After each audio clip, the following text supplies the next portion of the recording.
Would you walk into a snowstorm to escape a life that was never really yours? Emily Walker did.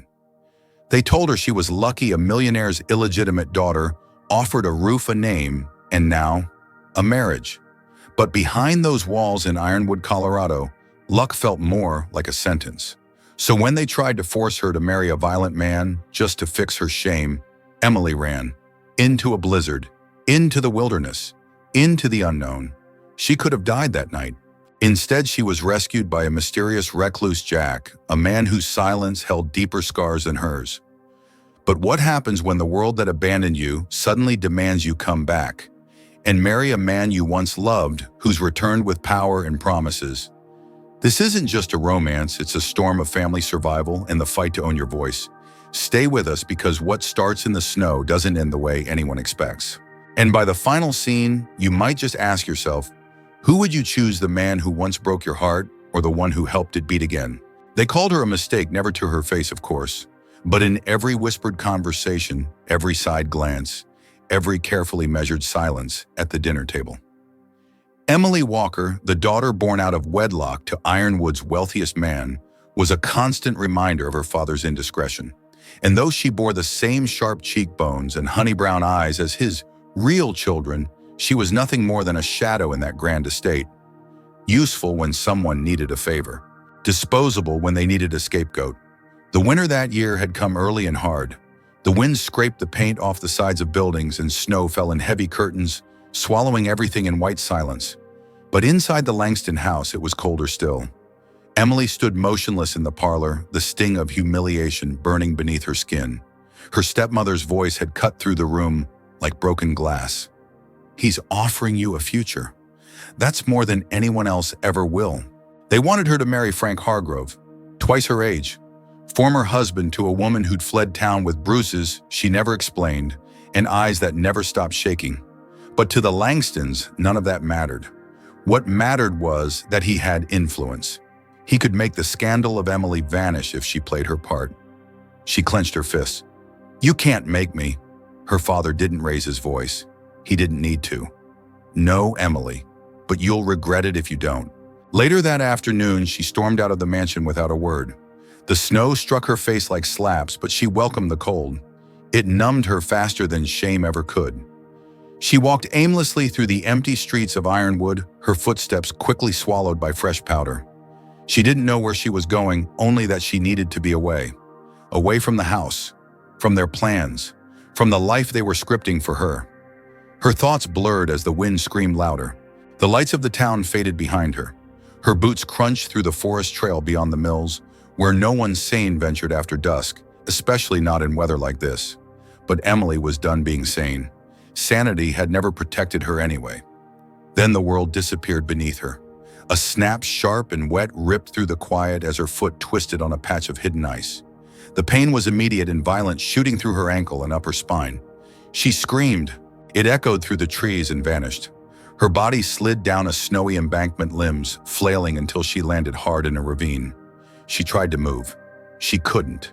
The wind mocked her. Emily cried out again, desperation lacing her voice. But only the storm answered. Snow fell heavier. Her coat clung to her body, wet and useless. Her fingers, her toes numb. Her breath turned shallow, each blink slower than the last. Is this how it ends, she wondered. Alone, unwanted, frozen in a place no one would ever find. And then footsteps, crunching, urgent, coming from above. She didn't know if she was hallucinating when the figure appeared. A man broad-shouldered with a lantern flickering against the snow. He didn't shout. He didn't panic. He just moved fast and precise, kneeling beside her, checking her pulse, lifting her effortlessly into his arms. She wanted to ask who he was. She blacked out instead. When she came to, there was warmth. A fire crackled somewhere near her head, and something rough but comforting wrapped around her body. Her mouth tasted bitter herbal. She blinked against the golden flicker of the flames and slowly turned her head. He was there, the stranger, sitting across the room, sharpening a blade with steady hands. His face half in shadow, dark hair damp from melted snow. His shirt sleeves were rolled up, revealing forearms corded with quiet strength. He looked like someone who knew how to survive. and someone who expected no thanks for it. "Where am I?" she croaked. He didn't look up. "My cabin, in the Rockies. You fell, sprained your ankle." She shifted. Pain answered instantly. Her breath hitched. "You shouldn't have been out in that storm." "No," she whispered. "I shouldn't have been born into that house either." That got his attention. His eyes lifted, pale gray, unreadable, but he didn't press. He stood, poured her another cup of hot water, and walked it to her side. "You'll need to stay until the storm lets up," he said. She nodded, unsure if she was grateful or terrified. That night she lay near the fire, wrapped in unfamiliar warmth, listening to the storm's fury outside. The stranger said little, didn't ask who she was, didn't touch her unless necessary. He fed the fire-boiled herbs and remained quiet, as if silence was the only language he trusted. For the first time in her life, no one judged her in that silence. And she didn't cry. Not yet. But she wanted to. She turned her face to the wall and whispered one name before sleep took her. "Jack." The man didn't respond, but he heard, and something in him shifted just slightly, like the first crack in thick winter ice. "I'm so sorry to interrupt the story here. I truly didn't want to stop just when things were getting tense. But tell me, if you were Emily, would you have run into the storm too? And what do you think Jack is hiding in his past? Also, I'd love to know, where in the world are you watching from today? If this story moves something in your heart, please drop a like and hit the heart button so more people can discover stories like this one." By the second morning, the storm had dulled to a whisper, but its damage lingered. Snowdrifts like walls, trees bowed and cracked, and a silence outside so vast it felt like the world had ended. Inside the cabin, Emily stirred beneath thick blankets, her ankles still swollen, her thoughts louder than ever. Jack had already been up for hours. She could hear the weight of his footsteps on the roof, the creak of wooden beams under snow. He worked like a man who feared stillness, whose hands had forgotten how to be idle. When he came inside, his shoulders dusted and white breath steaming, she finally asked, "Why do you live up here alone?" Jack shrugged out of his coat. "Because people lie, and sometimes it's easier to breathe when you're not being watched." She watched him place more wood on the fire. "And yet, you came for me." He paused, looked at her for a moment too long.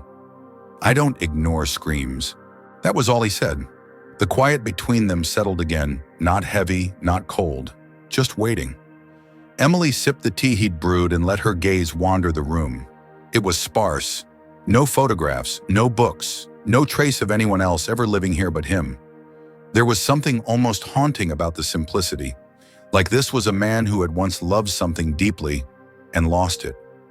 Later that afternoon, she limped to the window on crutches Jack had carved. Outside, the path down the mountain had started to clear. The road to Ironwood was still buried, but not impassable. And that's when she saw it. Two figures on horseback, just barely silhouettes, cutting through the snow near the tree line. Emily's breath caught. No one else came this far. No one except her heart pounded. She turned sharply. "Jack, someone's coming!" He joined her at the window, eyes narrowing. He said nothing, but his posture stiffened like a man ready to fight. 10 minutes later, there was a knock. Jack opened the door only part way, and the wind howled inside. Standing there, flanked by one of Ironwood's lawmen, was Robert Langston, her father. Beside him, Mrs. Agatha Whitmore, with her lips drawn in disapproval, so tight it looked like they might slice open. Emily froze. Her father didn't greet her. He didn't ask if she was hurt. He simply said, "Get your coat. You're coming home." Jack didn't move from the doorframe. "She can't walk properly. The trail's still icy." Agatha's eyes sharpened. "She's not your concerned mountain man." But Jack didn't blink. "She's in my home. That makes her my concern." Emily's voice came out quieter than she wanted. "I'm not ready to leave." Robert's eyes narrowed. "You've humiliated us enough. The entire town is talking."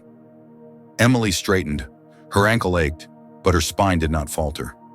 "Then let them talk." Agatha stepped forward. "There are consequences for what you've done, Emily. Reputations are fragile. A single night in a man's cabin, especially a man like this." Jack flinched just slightly, and now Robert cut in. "There's no saving this unless you marry him. It's the only way." The room fell still. Jack turned to her, startled. Emily stared at her father. You would rather force me into marriage than admit you abandoned me for convenience. I'm trying to fix this." "No," she said bitterly. "You're trying to fix your name." And then from behind Agatha, another figure dismounted his horse and stepped into view. Tall, composed, his overcoat immaculate despite the snow. A man with a voice that once wrote her promises in letters sealed with wax. Nathaniel Blake. Emily's breath hitched. He offered a practiced smile. "Emily, I came the moment I heard." She stared at him, disbelief crashing into anger. "You didn't come when I wrote. You didn't come when they tried to marry me off to Hargrove." Nathaniel lowered his voice. "I'm here now, and if you come with me, we can fix this. You can have the life you deserve." "I don't want to be fixed," she whispered. "I want to be chosen." And for a split second, her eyes flicked toward Jack, still silent, still tense. He didn't say a word, but his jaw clenched, his knuckles white against the doorframe. Robert stepped between them. "Enough. You have until tomorrow. The wedding is set." Then he turned and left Agatha behind him like a shadow. Nathaniel gave her one last glance before following. Jack closed the door without a word. Emily stood trembling. "I'm sorry," she said. "I didn't know they'd come here." Jack didn't meet her eyes. "I knew someone would." Silence filled the room again, but it no longer felt like safety. It felt like something was breaking, and she didn't know if it would be him or her. "I'm so sorry for stopping the story at this moment. I know it was just starting to burn. But let me ask you something. What do you think Emily should do? Marry the man who once betrayed her, or the one who saved her life without asking anything in return? And do you think Jack's silence hides love or fear? Also, I'd love to know, where in the world are you watching from today? If this story is pulling at your heartstrings, please tap that heart and hit like to help more people discover it." Emily stood at the window long after they left. Snow had begun to fall again, soft this time, more like ash than ice. It painted the forest in silence, but inside her chest everything thundered. She should have felt flattered, chosen. Nathaniel had finally come for her, offering everything her family claimed she'd never deserve: a name, a title, a place in the world. But what he offered wasn't love. It was redemption by erasure. A pretty prison lined with gold. Behind her, Jack moved quietly. He always did. Gathering tools, stoking the fire, pretending like nothing had changed. But something had. "I don't belong down there," she said suddenly. Jack didn't answer. "They only want me because I'm useful again. Because my shame makes sense if it's wrapped in lace and vows." Still nothing. She turned to face him. "Say something, please."